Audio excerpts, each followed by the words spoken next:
Welcome to Sound Leadership with DJ, the podcast that dives deep into the world of leadership. If you're passionate about learning from the brightest minds in the field of leadership, you've come to the right place. In each episode, we embark on an inspiring leaders' journey, unraveling the secrets behind their accomplishments and their success. From their early beginnings to their current roles, we explore the unique path they traveled to reach their present status. We'll dive into their biggest challenges and learn from their pivotal lessons they've learned along the way. Join us as we sit down with CEOs, entrepreneurs, community leaders, and more, capturing their experiences and insights. In today's episode, we have a special guest with us, Kelsey Hastings. Kelsey is the CEO and owner of Hastings, Florida, LLC, formerly Advantage Living Centers.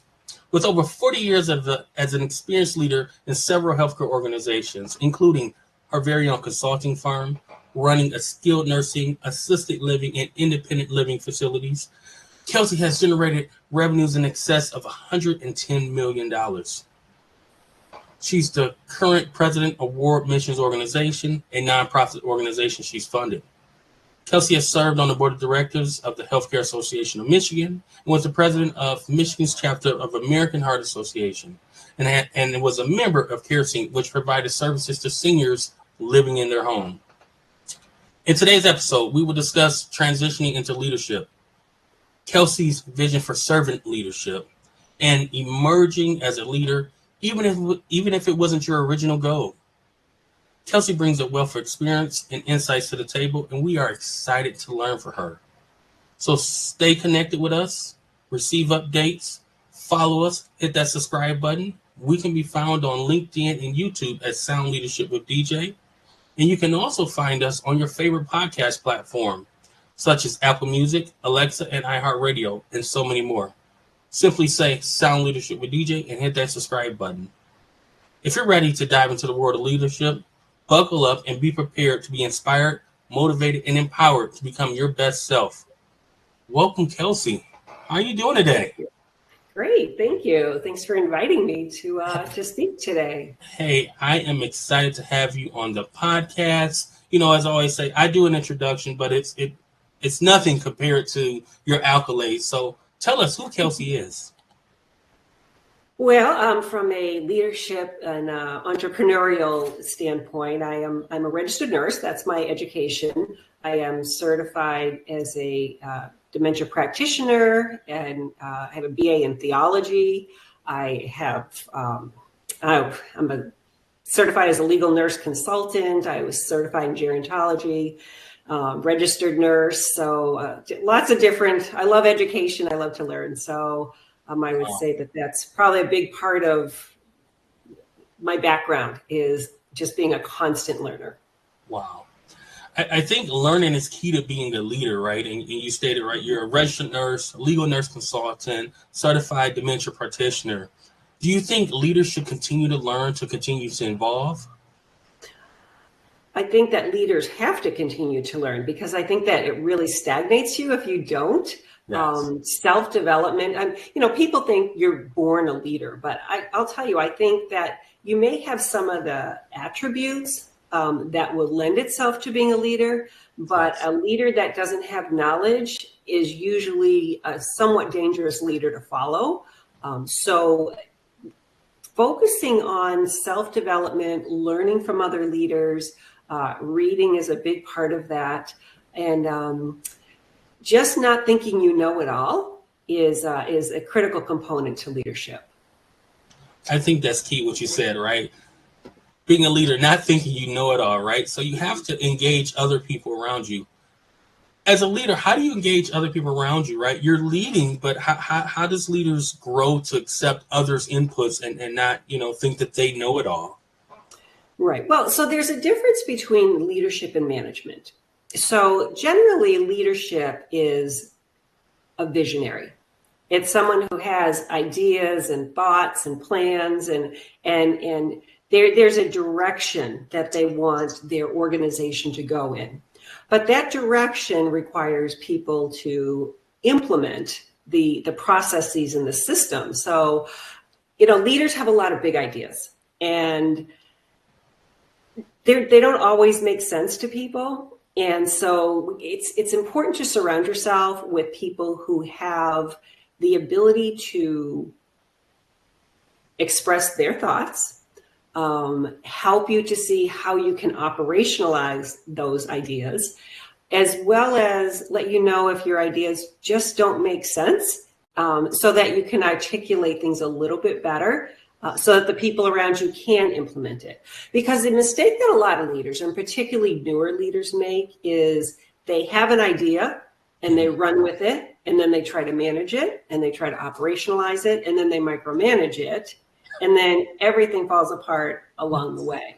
And so it's critical that you surround yourself with people that you can trust and who can speak into your life and into those plans, so that that those thoughts and ideas and that vision can come to play. I think it's something that you stated is very important, right? It's to surround yourself with people, but you don't want to surround yourself with people who are just going to say yes. So Correct. you have to be their leader, but give them the power to tell you, hey, Kelsey, that doesn't make sense. They have to feel empowered to speak up. So how do you do that? How do you balance that where you empower your team to feel like they can speak up and I don't want to say go against the leader, but say, hey, I don't think we're traveling down the right path. Yeah, so you read all these things. I'll tell you, it drives me crazy sometimes when I read some pie in the sky type of leadership articles on how to engage team members. You hear about, oh, you have to make a safe environment and all that stuff. And many times as leaders, we're like, well, yeah, I mean, tell me everything that you need to know. But people have to realize that when you're the leader, you have the power to hire and fire people. And so just thinking that, oh, I'm open and I'm transparent is not enough to help people to feel safe in expressing themselves and being able to, at times, even challenge the leadership. And so I think a couple of things that are important. Number one is, as hard as it is, and I'm a talker, it's so important you don't interrupt people. As people are expressing ideas, you might have thoughts coming into your brain, but you need to not express them and let people fully express their thoughts. It's important to ask them questions like, tell me, about this angle and explain to me why you think that this would work, and really try to get into their head a little bit and allow them to talk and to express themselves. If in the end you don't go with their ideas or their thoughts or their angle, I think it's important to express to them the good things that you got out of their opinions and their thoughts, and then explain why, why you opted to make the decision. But then the other thing is when you do make a decision, you got to make that decision and not be wavering when it comes to how are we going to proceed in this area. Yes. I think you have some key points, and I love what you stated, right? As a leader, when you make that decision, you have to make the decision. And I think we've all worked with leaders who, as you stated, right, kind of go back and forth and kind of start to waver. But I think that's a learned skill, right? You don't just walk into the world of leadership. So can you tell us how you got into the world of leadership? Well, it was totally by accident. I thought I was going to be a wife and a mother and a nurse, and that was going to mostly be a housewife in my life. That didn't quite happen that way. So I got into leadership. So I was working in a hospital on a med-surg unit or something like that. And my husband and I at the time were buying a house, and I needed some more money for the down payment. So I went to a nursing home, a skilled nursing facility. And on day one, I was passing pills, and the leadership came and said, oh, will you be a supervisor? And they were paying an extra $1 an hour. So I'm like, oh, yeah, I need an extra $1 an hour. Of course I'll be the supervisor. Not knowing that was going to then become a trajectory for me to continue to grow in these leadership positions. So, it's really a matter of taking the opportunities. It certainly working hard. I mean, they saw something there when I came in, of course. But then when the opportunity presents itself, again, without wavering, it's like, yeah, I mean, yeah, I'll do that. And then the people along the way that I had the privilege of working with really showed me some excellent leadership skills, were great examples for me, and continued to give me opportunities along the way that helped me to grow into the leader I've become. So you were working at a hospital. You went to pick up a second job or went to get another job so you can make more money. And on day one, they said, hey, we want you to be the new leader. Yeah, pretty much. Too oftentimes, right, we see that in healthcare and we see that in business all over, right, where people are thrown into leadership. Mm-hmm. How can people who are thrown into leadership start to learn leadership skills if they're just passed the baton and then, that leader runs down the hallway, right? How can they grow as a leader?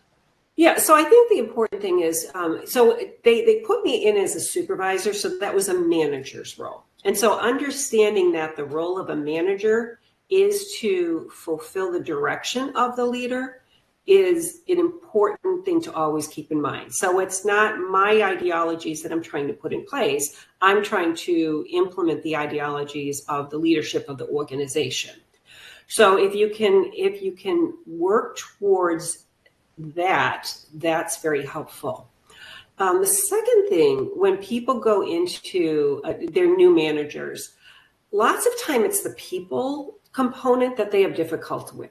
So especially if they've been in an organization for a period of time, they've got friends and people have seen them like in whatever aspect they're working in. And so they've got the image of, well, I remembered you when you were the CNA at this facility, and now you're a supervisor in this facility. And I remembered you when you didn't have the best character at work. But as you've grown, of course, your character has changed.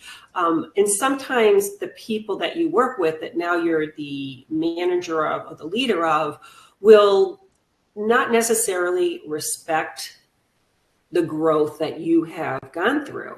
And so it's important that you get a bit of a hard skin, a harder skin, when it comes to that component, and really developing yourself on the people skills. And, that brings me to, and I know that we're going to be talking about servant leadership. But I think if you can get servant leadership into you early on in the process, it's easier to become a more successful manager and leader quicker. Wow. And you brought it up, so let's segue into it. There's various types of leadership, and it sounds like you resonate with servant leadership. What is servant leadership, and how did you get there? As we go through this, right, and we talk about, your leadership journey, right? Once again, it started in a nursing home. You didn't start off, I imagine, as a servant leader. I don't think you pulled out the book and said, thank you, I've been practicing this and I am ready to serve. So what is servant leadership and how do one get there? So servant leadership is really that I'm there to serve my people, to help them to grow and to be the best that they can be. So really understanding people's strengths, their weaknesses, their talents, and giving them the resources that they need in order to successfully do their jobs. So a servant leader isn't, you're here to serve me. I am here to serve you so that you can better do your job. And so that's kind of an easy explanation what servant leadership is. Now, when I first started as a leader, I took this don't be friends with your staff very seriously. And my first mentor was somebody who told me, if the staff hates you, then you're a great leader. And so I will take that seriously. And so I was kind of a difficult person. I was not the kindest person in the world. Wow. I think back and I'm like, oh my gosh, did I really say that? One day I heard, I overheard my staff saying, gee, I wonder where she parked her broom today. And I was like, ooh. Yeah.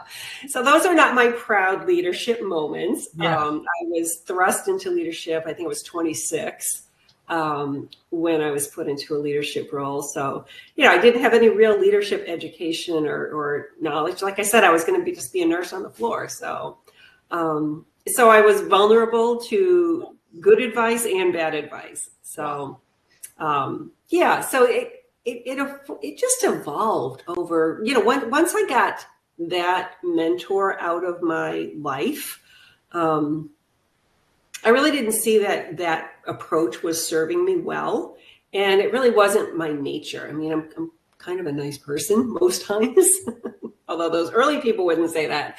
But I really saw that you can get further with sugar than with vinegar. Yes. So when I started practicing that, that became helpful. Now I went from one facility, one organization to another organization in that process, which then helped me get rid of my skeletons and leave them at the old facility and kind of take it as a fresh start and as a new approach at the new building. So that really helped to start fresh and to take the experiences I had and then learn and grow from them. And then I would say that I went to an educational seminar, and it was on this thing called the colors, and it was like blue personalities, orange personalities, gold personalities, and orange, blue, gold, and brown, I believe they were. And I learned about other people. And so once I learned how other people approach the world and how important it is to try to look at things from their perspective, it then helped me to relate to people in a different way. So as an example, like blue people are very feeling and they need conversations to start with, how are you today? How's your family? And then you can go into what you want to talk about, and then you leave it with, some words of goodwill. Whereas, green was the one I didn't say. Whereas with a green person doesn't want all of the niceties. They just want the facts. What do you want? Net it out. That's what I want. And so then I had to learn that. And then I would try to identify the people I was talking to be able to relate better with them. So it's interesting, right? Because, when I first came into the healthcare field, right, it was the colors, and it still is, right? It's the colors, but there's a new buzzword that kind of goes with that. And, I want to say it because I think you're hitting on it, right? Mm-hmm. What you're talking about is emotional intelligence. Correct. Yes. What role does emotional intelligence play in leadership and how you developed as a leader? Yeah. So emotional intelligence is like a critical aspect. And honestly, emotional intelligence, a lack of it, will be the demise of a leader. If you overreact, if you get angry easily, if you are up and down with your emotions, you'll have a really, really hard time in any type of leadership role, because people need to have consistency. They need to be able to trust you. And if you have an emotionally unintelligent leader, then people don't know who's coming in the door that day. And so the consistency is a very effective tool to gain trust of your team members. So I know a couple of times over my tenure in leadership, we've gone through this book. I think it's called Emotional Intelligence 1.0 or something like that. And I've had to go through it a couple of times with leaders over the years to help them to identify and see it in themselves, and then work with them to try to mature in that way. And I also think emotional intelligence comes with maturity. The younger we are, the hotter we tend to be, or the more passionate, I guess. We tend to wear our emotions on our sleeve. Yes. But that's not always the best when it comes to working with team members. Certainly being transparent is important, but being like overly transparent or overly dramatic about it in any way does not serve a leader well. Wow. So we've learned a lot from you in this short time, right? We talked about emotional intelligence. We talked about servant leadership. We talked about your journey into leadership. Mm-hmm. But I want to hear from you. What do you think the key skills a leader needs to be or have or possess in order to be successful, right? We've talked about emotional intelligence, but what other skills do you think a leader needs to have to be successful? Well, a leader needs to have good communication skills. They need to be able to net out and articulate their vision and their messaging. They need to be able to develop strategic plans that are not just for the here and now, but really looks to the future. Because the here and now is really the role of your leadership team and your management team. But the leader needs to constantly be looking down the road for where are we going so that we can be prepared for that to happen. The leader also needs to be able to identify great talent, and they cannot be afraid to surround themselves with people that are smarter than them. There are I'm a big learner, and so I try to learn everything that I can about anything that I can. But my weakest point as an owner, as Demetrius said, we had $110 million of revenues, in the final years of me owning the facilities. And I'm not a financial person. I mean, I had to self-taught and I went to a couple of classes on it, but finance was not my thing. And so I had to surround myself with people that know that area, that I can trust in that area. But I also need to understand, how do I monitor so that if some irregularity is coming up, that I could identify that. I also think you need to trust your gut as well. And it takes time to understand, like, when is your gut telling you something correct and when is it not? But I think experiencing that over the years, and when I get that gut check, is this a real gut check or is this me just being paranoid? And as you develop that, then when things aren't right, they're just not right. And I think you need to pursue that until you get to what the bottom line is of where your discomfort is. And that would serve leaders very well. Wow. I think that's some great qualities for a leader. And as we always talk about, right, they don't come with that, right? They have to do advanced schooling or additional schooling, seek mentors, read additional books and things. So, I think that leadership is ever changing. As an experienced leader such as yourself, how do you stay up with the current trends and the current, topics in leadership and in healthcare? How do you stay up to date with that? Oh, all sorts of ways, from publications like industry publications to attending different seminars, like national seminars, local seminars. The national stuff really helps you to see like what other people are doing, because it's so easy to get caught in the microcosm of the day-to-day and what we're working on. And by going outside of your organization, outside of yourself, it really can generate some terrific ideas. So there was one organization, I think it was LTC 100. They had some terrific seminars that they just open up my mind to things. And it's like, wow, this is a possibility I hadn't really thought about. So I think exposing yourself to others in your industry, as well as outside of the industry. I mean, I went to one seminar that helped me to understand financing a little bit more and some possibilities with financing. And so I was able to do some refinancing of the organization because I went to that. Even though that was not even in my wheelhouse, I was able to get enough information to come back and ask questions so that we were able to do some refinancing at that point. So just exposing yourself to others and education outside of your organization helps the leader to grow and to expand.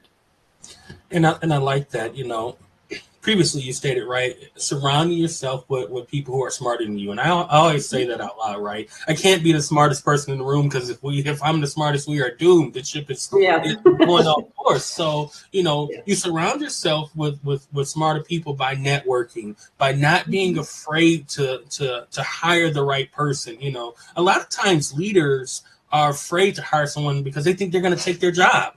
Mm-hmm. They think they're going to outshine them. So, as a leader, we must not be afraid to fail, or must not be afraid to surround ourselves with like-minded people and people who have that knowledge above us.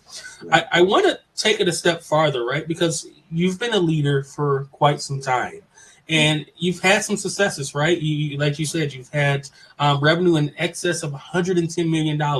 I'm going to applaud you for that, right? You've been a healthcare consultant, but I know it's not always roses. So can you share with the viewers a time that you've had a strategic vision or you've had a thought and it didn't work the way that you thought it should work, right? It maybe have turned out to fail. Maybe, you did it and it was like, ooh, we shouldn't have done that, right? Can you share a time that has happened? Oh yeah, right off the top of my head, the first thing that popped in my head, so we're in long-term care, and so we, our bread and butter is getting residents to come stay in our facility and to come stay with us short or long term. And so census is everything. But we were kind of struggling a little bit, and we were really trying to look at like how can we cut some costs and such. And so I decided, based on one of the seminars that I went to centralize our admissions process. So instead of having one admissions person in each building and then being responsible for that facility, I brought 4 people into a central location, had like a 1-800 call advantage type of phone number, and whichever of the 4 people would answer the phone, they would then work with that admission, and then they would assign them to a facility. Sounded like it was a great idea. Seemed like it was a great idea. Some people had already operationalized it and it worked well. My team was bucking it. But at the point, there comes that point where the decision has to be made. And so I'm like, well, we are going to try this because I really think this is going to work. I don't know, 4 months, 6 months later, it was a total and absolute disaster. I mean, the discharge planners were complaining, the facilities were complaining. It was like, oh my gosh, what a mistake I just made. And so I think what's important is you have to be able to pivot. And so if something's not working, and this is where leaders make a mistake, is too often they're like, I am married to this decision. But when it obviously is not a right decision, the leader has to be able to pull the plug and move on from that bad decision so that you can get things back on track. Now, it's important that if it seems to be happening more than once or twice, I mean, it shouldn't happen that often. If you're finding that you're having to renege on things too often, it's probably because it's not being thought through very well. And I think the leader needs to take a little bit more time to examine the pros and the cons, the ROI, the impact, and perhaps listen more to their team. So Kelsey, I think that's important, right? Leaders have to understand that it's okay to walk back their ideals, right? And leaders, shameless plug, I'll say, right, have to understand that, if we're not the smartest person in the room, we have to get people that are in the room that are smarter than us, and they can help us achieve that goal. And as I was saying, right, shameless plug, as a project manager, I think leaders could utilize project management to help carry their vision, right? Because oftentimes, right, when we're trying to implement a vision as a leader, we're so focused on that vision that we don't see how our project is going to impact another source or another workflow.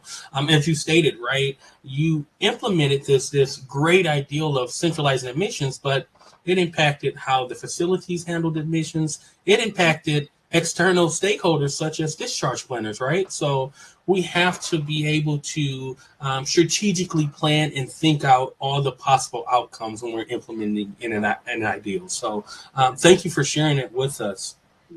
As we get ready to wrap this up, I always like to ask, what is your views on mentorship, right, or coaching, especially as a new leader?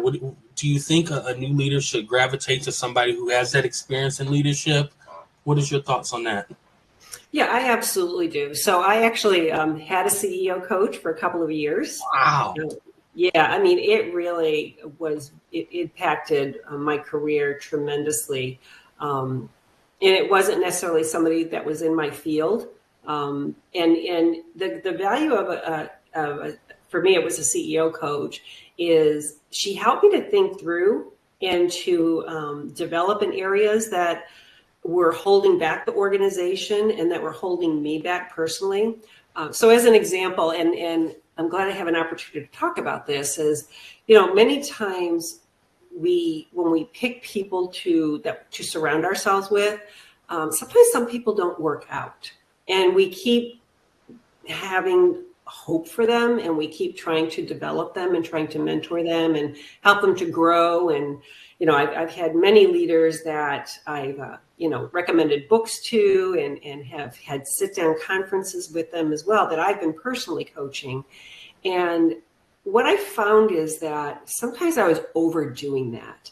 And even with someone who didn't really want to grow, they go through the motions, but they really weren't changing and weren't growing.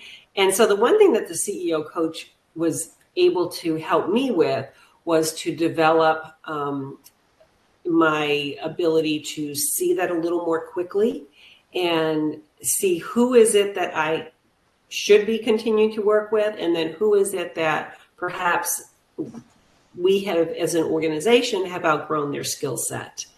And so the nice thing is that that a coach, you can bounce ideas off of them, and then they reflect it back, and then you'll either look and say, wow, that was a great decision, or that was a great thing, or it's like, man, what am I doing? And so that's the nice thing about having a mentor or coach to work with. They help you to just see things from a different perspective and ask questions that maybe you're not asking yourself, or take the blinders off when you know that there's a decision that needs to be made and you're just not making it. And that happens to the most experienced leaders. Yeah, I think, something that impacts us, right? And it sounds like the coach kind of helped you through that. It's conflict, right? Sometimes we don't want to attack that because we're not people of conflict, right? And in leadership, I think conflict's inevitable, right? Because you are the leader, you have a vision that you want to move down a road. So as a leader, how do you handle conflict or those difficult conversations, right? Because for some, that impairs them for wanting to step into leadership, right? I don't want to have to deal with hiring terminations or, customer service issues, right? They don't want to deal with conflict. So as a leader, what are some tools or strategies you've used to kind of deal with conflict? Well, so on a personal level, I tried to stop terminating. Once you get to the CEO level, you really don't want to have to terminate anybody. It's like, that's what I hired everybody else to do, so I don't have to do that bad work. But I've had to do it, unfortunately. But it's really about being honest. First, it's about maintaining that person's dignity. Really helping them to understand, why they may not be successful. We in our organization use performance improvement plans. And so, one of the things that I really emphasize to people is the day you're terminating them should not be the first day they're hearing about an issue. And so it's very, very important that if somebody is not living up to expectations, that you put it in writing so that it's clearly articulated. This is where the areas are that we need growth. These are the goals that you need to achieve. And these are the consequences if you don't reach those goals. But doing it in a dignified manner, again, allowing them to talk about, where their struggles are, what their thoughts are, because that will help you to understand, does this person understand what we're talking about? Are they seeing the issue? And do they understand what it is that they need to do in order to grow?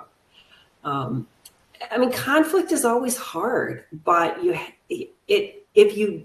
longer you put it off, the more stagnation that you get into in your organization.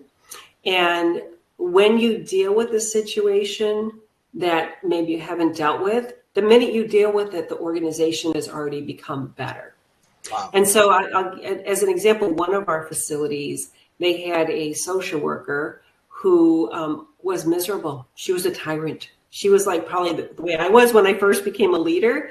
And it was before we even bought them. So this tyrannical person worked in the organization for a number of years before we even bought them.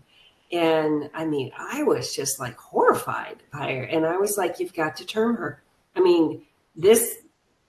You've had the conversations over the year. Why are you letting her affect the entire attitude of your organization? And so, the leader, he came to the conclusion finally, okay, I'll just go ahead and do it. And the day he did it, his staff applauded him. And so by delaying dealing with issues, particularly when it comes to personnel, your staff is watching. And so they want you to deal with whatever those issues are. Yeah. So this is a personnel issue, but really anything going on in an organization, if the leader is not dealing with it, your staff can get very frustrated with you as a leader or with the organization as a whole, and then that can result in turnover. So the minute this person left, the atmosphere, the peace, everything settled in so nicely in that facility, and it really was a positive change for them. So if you find yourself as a leader delaying making a decision or delaying doing something, make yourself do it, and you'll be amazed at how much peace you have, and then how much your organization will move forward. Wow. Kelsey, you've brought a wealth of knowledge to the podcast, and I know the viewers are going to appreciate this. As we get ready to close, what tips can you give future leaders, inspiring leaders, and maybe leaders right now who, want to perform at the top of scope, right? Who want to be the best leader? What tips would you leave them? So for newer leaders, I would advise you to embrace your leadership role. So a mistake I see a lot of newer leaders make is that they still try to be like rank and file and not embrace their new role.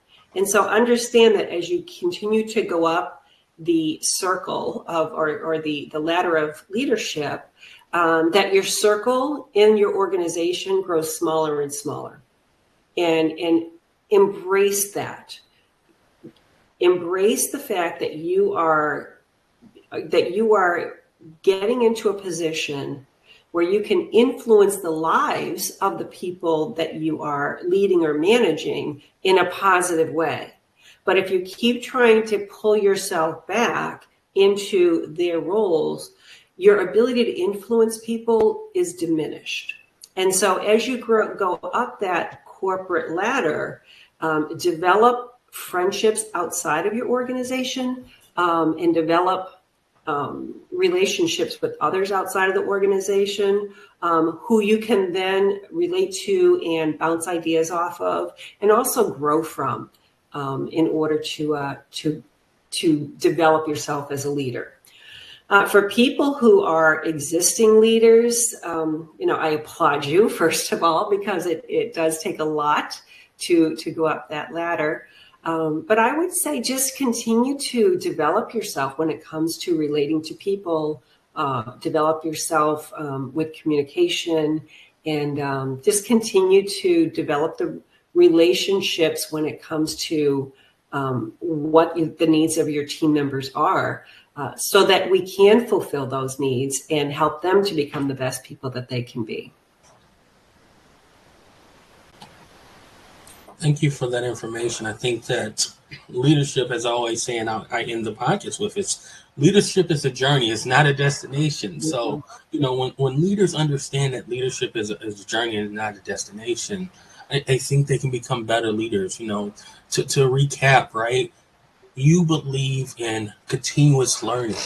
That's how you got to where you are, right? You didn't go to school, get your degree, and say, I'm done, right? You didn't get your mandatory CEUs and say, I'm done. You continue to read books, you continue to use mentors and reach out to other people, attend these national conferences. I think that, leaders have to be willing to step outside of their comfort zone to be an effective leader. And I think you've talked about that. You've talked about pushing yourself. You didn't understand the financials. So what did you do? You stepped outside of your comfort zone. You went to seminars. You surrounded yourself with people who are smarter than you in that area. So I applaud you in your efforts to just, be your best self and be your best leader. So I thank you. Thank you. Thank you. It's been great to watch you grow as a leader too. So before I do my outro for those who don't know, and I'm sure many of the viewers don't know, right? Kelsey gave me an opportunity when I was back in Michigan to run a troubled facility. I started 5 days before the pandemic. Yeah. And, for what it's worth, one of the reasons I wanted you on this podcast is because you exemplified a leader to me. And it may be for what you remember or may not, but as I remember it, we were struggling. COVID had just came. We were struggling with staffing. And I'm brand new to this company. I don't even have passwords yet, right? And, I called the owner, right? I have a regional, but I called, the owner had given me her number, so I called the owner. And I said, look, we have nobody. I'm a nurse. I'm going to step in. I'm going to assist these residents to bed, but we have nobody. 45 minutes later, there's a knock on the door, and it is the owner of the center in scrubs. Yeah, the one pair of scrubs I owned. So for me, that has always stayed in my mind as a true leader, right? Because not many people, even if they're a nurse or not, will say, I'm going to come out, even if I got to pass water or whatever, right? You drove from wherever you are to assist us in that time of need. And for me, that has stuck with me, and it will continue to stick with me. So I applaud you. I can speak to your dedication to servant leadership. It was highlighted that day. I might have known you 7 days at that point, right? But it was highlighted at that moment to, it was highlighted to me, and that was servant leadership, and it stuck with me. So I want to applaud you. I'll say it publicly, right? I believe that you are a servant leader, and I believe you're dedicated to improving the lives of the residents that we serve. So no matter what you do, whether it's, running assisted livings or nursing homes to, your own consulting organization, you're going to be successful because, right, you put people first, and your mission is to serve people. And I know we're at the end, but we didn't talk about your other venture that you have. And I think you have two. So you are the owner of Hastings, Florida, but also I think it is, and I don't want to misquote it, how do I say it? World Missions Organization. Do you want to talk to us about that? Yeah, I could talk about it briefly. So, I have my bachelor's degree in theology, and so I am very much into my church. Yes. And so I decided to start a not-for-profit called World Missions Organization so that we could serve people. And so I'm actually leaving next week, servant leader, yeah. So I'm actually leaving next week for Tanzania to go on a medical missions trip for, a couple weeks. And I just have a heart for people. So, missions work is important to me. It's important to give back. God has given me a great life. And, I just believe that there's this calling on my life to do all of these things. And so whatever it is I can do. And so with World Missions, we just support people that need help. And so, I know other organizations have a nonprofit arm to their organization. And so in our company, we actually utilize World Missions Organization to help any of our team members that might have had some devastating situation. Like we had a couple of fires where people lost everything, or some unexpected deaths of a loved one. And through our nonprofit organization, World Missions, we were able to provide them with some of the resources that they needed to get back on their feet, or, provide a proper burial, or, whatever it is that people needed. And we, I think we were able to help people as well. So. Well, I thank you for all that you've done and you continue to do to serve others, are the definition of servant leadership. And I'd like to thank the guests for joining us here on Sound Leadership with DJ. We hope that you gained valuable insights from our guest, Kelsey. We hope that you are inspired and motivated to be your best self. If you've enjoyed this episode, we encourage you to like and follow our social media pages. You can find us on YouTube and LinkedIn at Sound Leadership with DJ. And you can find us on your favorite streaming app, Alexa, Google Podcasts, Spotify, the list goes on and on. You just need to search Sound Leadership with DJ and hit that subscribe button when you find us. Remember, leadership is a journey. It is not a destination. Keep striving to learn and grow and never give up on your dreams. Kelsey has shared that with us, right? She started off as a nurse, walked into a long-term care facility. Day one, became a supervisor, and grown into this fabulous person that we've just talked to. From everyone here at Sound Leadership with DJ, we wish you all the best on your leadership journey, and we look forward to seeing you soon on Sound Leadership with DJ.